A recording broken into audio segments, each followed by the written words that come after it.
Okay, Bitcoin. So when we looked at Bitcoin last night, we broke out from this wedge or triangle pattern that we'd been waiting for. To be honest, it caught me by surprise.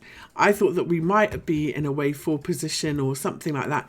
And I thought that we might be looking at one of those Elliott wave triangles, okay, where you have an A, B, C, D, and you have an E leg before you break to the upside. So I was expecting one of those.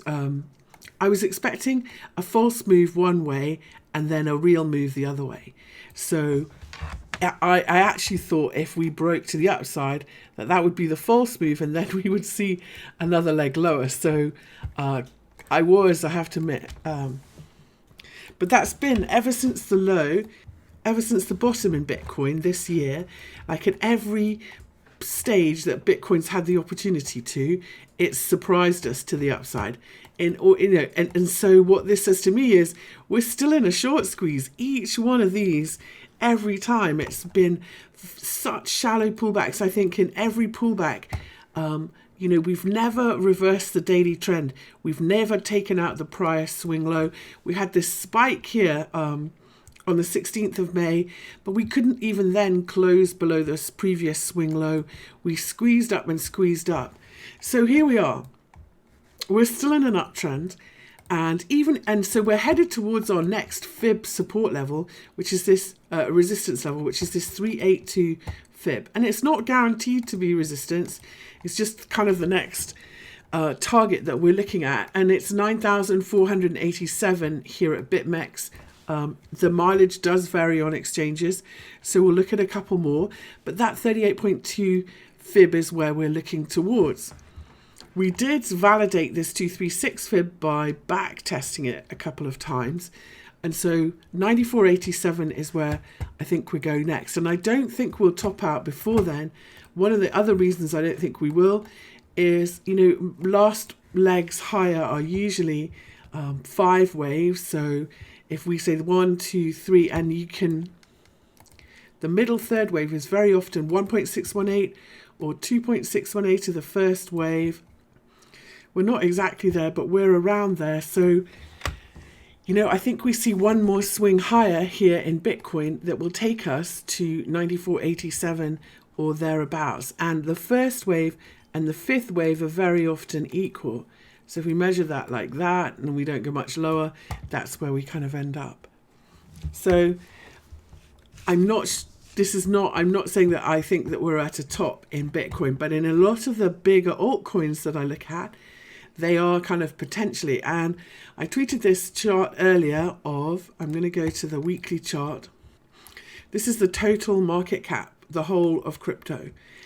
And if we look at the support and resistance, remember we said we were coming up on the big 236 fib in the total market cap. And if we looked at the last swing low, we had a pretty strong reaction at this. I'm not a big fan usually of derivatives, but I'm not sure that this is a derivative. I think it's more a kind of cumulative, isn't it? Now, when you draw fibs, you always want to see, did you get a reaction at the previous fib? Well, if we take this last swing lower, the 236 fib and these previous lows did give us a really good reaction.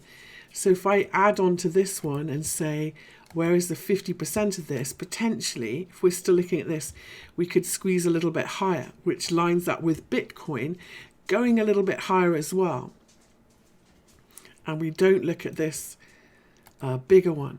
But if we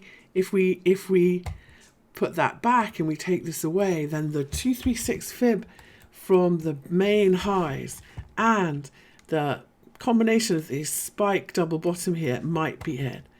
So between here and we'll put that other fib on, the 50% of this last swing maybe, which gives us a little bit higher, maybe where we see a pause for a couple of weeks like we did before. And because that would then be in Bitcoin 5 waves or crypto 5 waves up from the lows, we may see a bigger kind of 3-wave correction here and some back and fill. So just something to watch out for. And I wouldn't normally say it, but because it worked so well before, support and resistance and fib levels on this chart, I'm going to stick with it. Okay, so the next thing we're going to look at is Litecoin. And Litecoin's at a big deal level against the US dollar. If we go from the highs to the lows, we were looking at this 236 fib. What we were hoping was that Litecoin would do what Bitcoin did, which was it blasted through this 2.36 fib and said thank you very much, and then it became support and the market never went back below it. So a lot's going to ride now on us closing, let's zoom in, above this level. So here we are on the hourly, and you can see, you know, it's very tricky, isn't it? We could go either way. And I think if we can't close above it and we get a little bit stuck, that we could see a bit of a pullback, bit of a bigger pullback than people are expecting.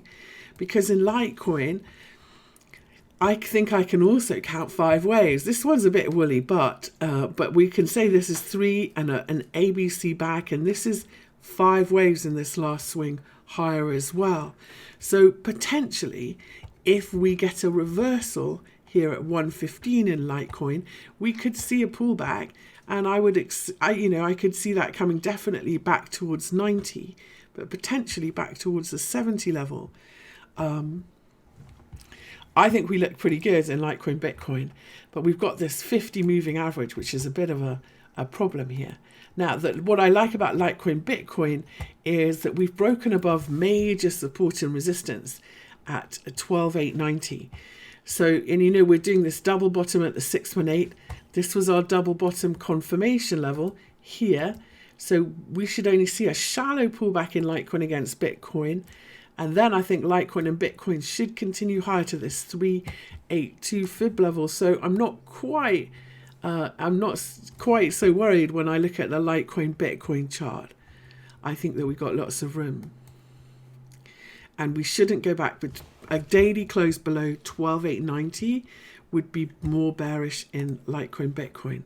So the reason for this is the double bottom from the 200 moving average here and this double bottom confirmation level. But if we take the fibs away and we just look at ordinary moving average rules, you know that sometimes when you get stuck in between the moving averages, what you see is back and forward between them, which would mean that we could come all the way back to the 20 moving average. And it actually could get a bit wishy-washy until we break out between these moving averages.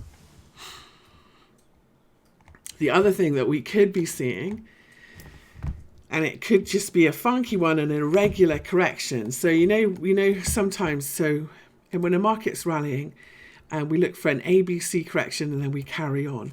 And sometimes you see an irregular correction. So you see a high, and then the B leg, which should be a lower high, sometimes there's a higher high, and then it does that, and then it carries on.